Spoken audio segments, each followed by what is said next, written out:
আমাকে কথা বলতেই হবে ইনশাআল্লাহ। কারণ আগামীতে আবার আপনাদের সাথে দেখা হবে কিনা আমি জানি না, কথা বলতেই হবে। বসেন, কেউ দাঁড়িয়ে থাকবেন না। আমি দেখতে পাচ্ছি বাংলাদেশের ভাগ্য আকাশে উত্তর গগনে কালো মেঘ জমা হয়েছে, ঝড়ের পূর্বাভাস লক্ষ্য করছি।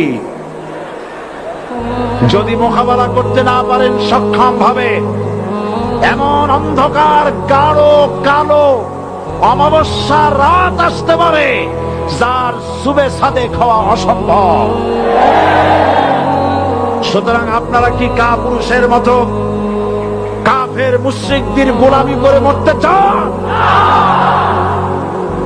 বিড়ালের মতো 500 বছর বেঁচে থাকার কোনো লাভ নাই। সিংহের মতো 1 ঘন্টা বাঁচতে চাই।